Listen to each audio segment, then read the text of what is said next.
Please join me in a King's Academy welcome to Mrs. Karen Vaughn.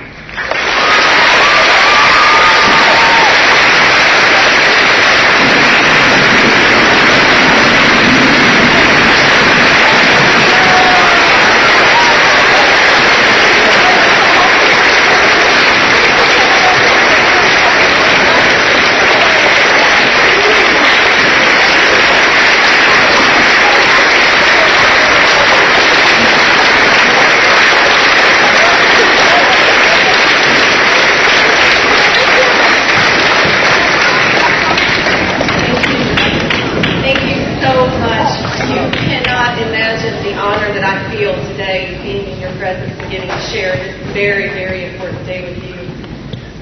A day that always meant a lot to me, but of course now has so much more meaning and so much more of a treasure to my heart. And before I begin, I would just like to very humbly thank every veteran that's in our presence today. Thank you so much.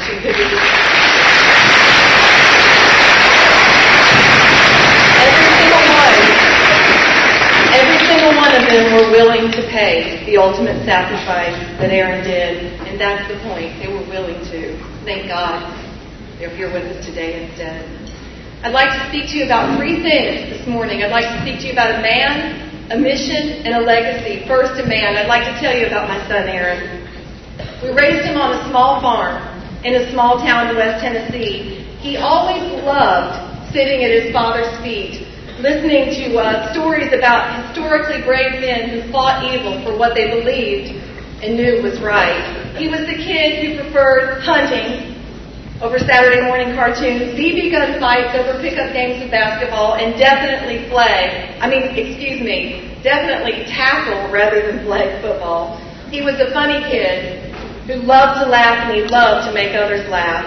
He loved four-wheeling, fishing, hunting, basketball, football, friends, and I like to say that he especially loved anything that put his little sister's life in peril. That was the best fun for him. When we moved to Florida in the middle of Aaron's junior year of high school, he picked up some new habits that some of you in here may have taken part in. He was learning to hone in on his stealth warrior skills by slithering into the bushes in all the local golf courses armed with an air horn. You can fill in the blank on what happened. My point is, Aaron was just like any normal young boy, except for one major thing, and that is he had given his life to Christ at a very young age. And because of that, he knew that somehow deep inside he'd been created for a purpose, for something greater than just living to get by. He had a calling on his life, and he knew it. He knew there was something important he was supposed to do in this world. He was determined that he would not waste his life on meaningless pursuits or simply living to get by. But he also had a keen understanding of his Creator for a boy his age, and he understood completely that anything great he would accomplish in this world would be by the grace of God alone, not by his own strength. Probably before his 8th birthday, Aaron would tell anyone who cared to know that one day he was going to be a Navy SEAL. Now, if the pictures are up, you can tell that he did not have the stature of a Navy SEAL when he started saying this. So, it usually drew a pretty good chuckle and laugh and a pat on the back. He had an awkward, skinny body, but somehow deep inside, he knew that a warrior was being formed. He knew it. The rest of us couldn't see it, but God could certainly see it. So when he came home on his 21st birthday and told his father and I that he had joined the SEAL Challenge program, not that he was thinking about it, you can imagine that we weren't really surprised, but I want to share a brief story with you about why we honestly did not believe that he would be able to do that.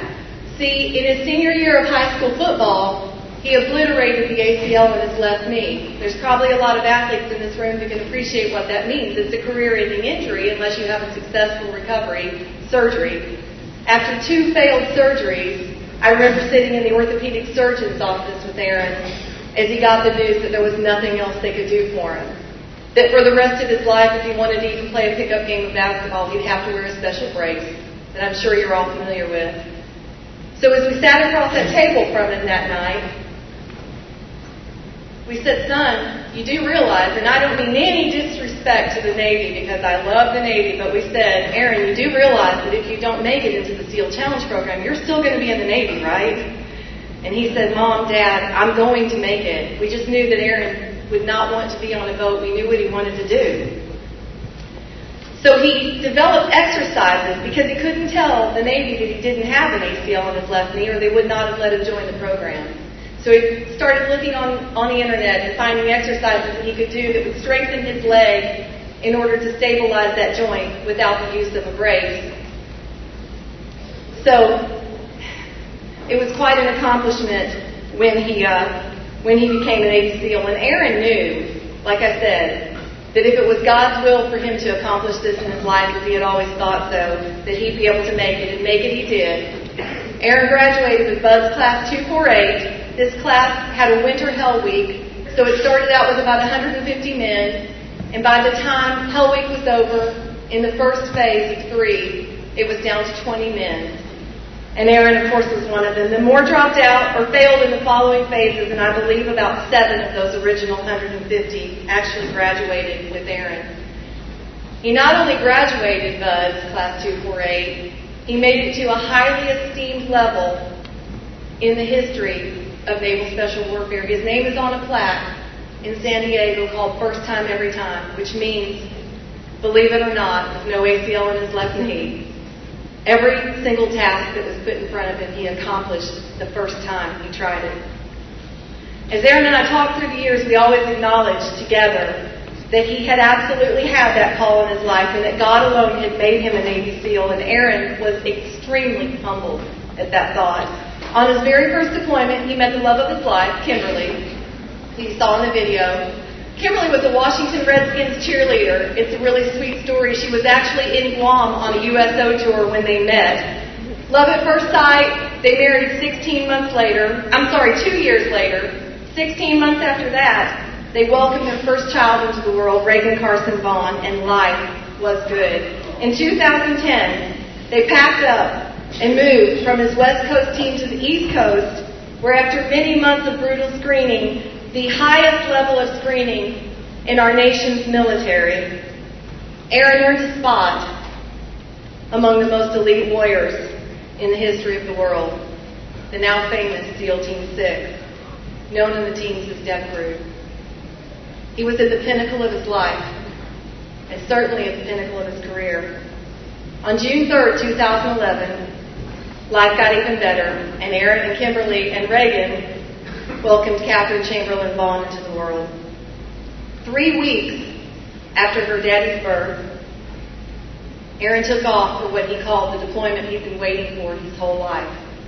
His first deployment as an official member of SEAL Team 6. He kissed his beautiful wife and 2 precious babies goodbye one morning, never having any idea that they would not see each other again, that Aaron would never come home. You may wonder why I share such intimate, tender details about his personal life, and it's because I want you to stop and ponder the fact that every single man or woman who has ever strapped up a pair of combat boots has left the ones they love, the ones who love them, knowing they may never come home, but they go anyway. This leads me to the second point, a mission. August 5th, 2011 fell on a Friday. It was as normal a day for me as I've ever had in my life. Just got up, went to work, believe it or not, went to the gym, came home, was sitting in a recliner relaxing until I went to bed, but over 7,000 miles away in the Wardak province of Afghanistan, a very different day was unfolding. By the time I was waking up that beautiful sunny morning here in South Florida, it was already 4 p.m. in Afghanistan where Aaron and his teammates were working. A high-value Taliban target had been located, and after many hours of planning, it was decided that the Rangers would go in and capture the target. So they inserted on the south side of the village where the target was located, but before they ever got to the village, the target escaped the northern quadrant of that village, and after 3.5 hours of watching that target, the decision was made to send the Navy SEALs in to snatch him. So when they were about 30 seconds from landing, about 100 feet off the ground, everybody up and ready to jump out the back of that chopper, get the bad guy. The unimaginable occurred. 3 RPGs were fired out of the dark into the dark. 2 missed, but 1 made contact in what the Navy would later call a 1 in a million shot.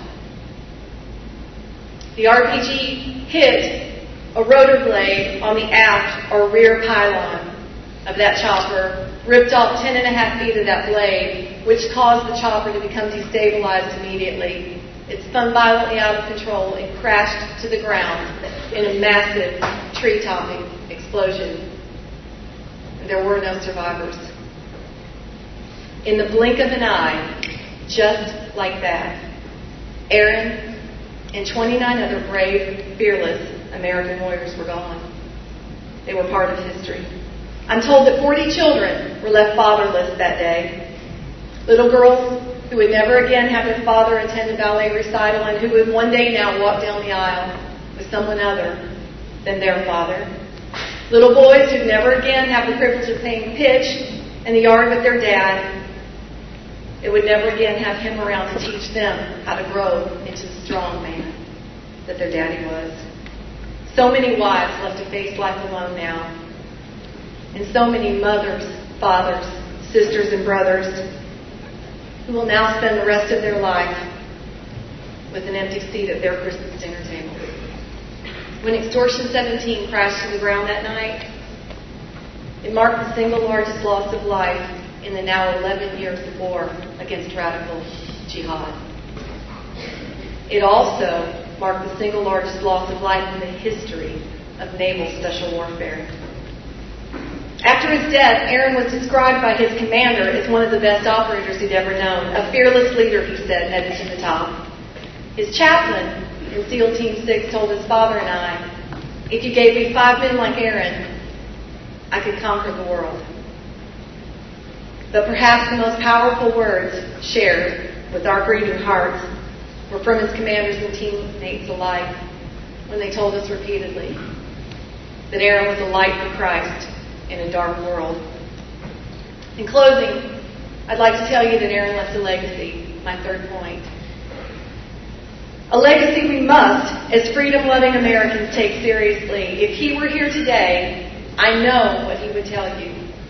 He would tell you first to honor your country, to honor the God-given gift that you were blessed enough to have been born in the United States of America, the land of the free.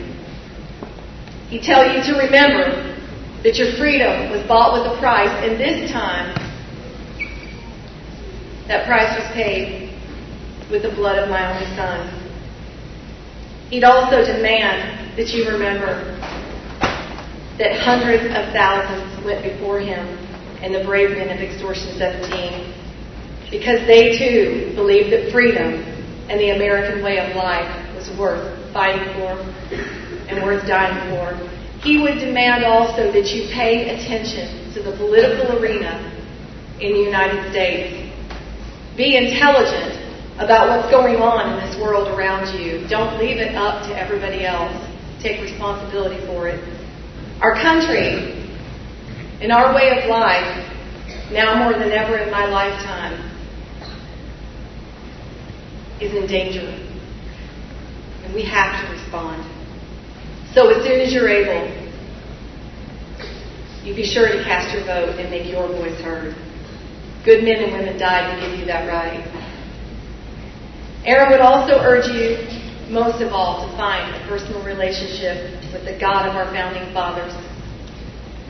He tells you that if you know God, you'll know peace. And if you honor God, you'll bring honor to your family, you'll bring honor to your community, and you will bring honor to this country. Because remember, America was founded on biblical principles. And our founders knew that if America ever ceased to be good, she would cease to be great. And last but certainly not least, Aaron would ask you to earn the sacrifice that he and so many others have made for you. He'd ask you to live your lives with passion, with decency, with love for others, and he would beg you not to waste your life on meaningless, trivial pursuits. He'd tell you to make your own difference in this world in whatever way it is that God has equipped you to do so. The men and women who have gone before you, many sitting in this room with us this morning, are counting on you to preserve our republic, the values that they fought and then died for. So I beg you to make your life worthy of that sacrifice. I'd like, if you would, let me to read the last birthday card I ever sent to my son. He received this 6 weeks before he died. How could we ever put into words how much we love you? You have given us so much joy, so much happiness, so much pride.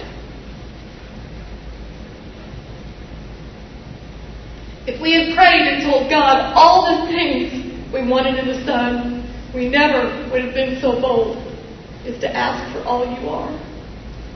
Amazing is the only word that comes to mind right now. But you remember, no matter what great things you accomplish in this world, no matter where you go, you will always be our boy. And we will love you forever. Mom and Dad. I want to tell you this morning, your life is a gift. Your talents are a gift. Your rights and freedoms are a gift. Please don't waste these precious gifts. I'd like to leave you today with 4 images because I believe there's great value in putting a face on the real cost of freedom. The slide coming up, this is Kimberly.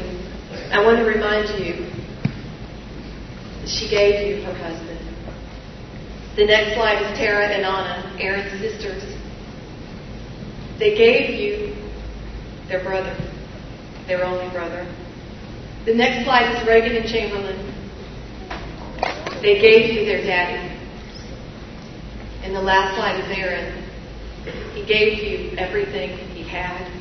So I ask you one more time, please, live your lives in such a way that you earn this tremendous sacrifice. Thank you so much. I sure appreciate it.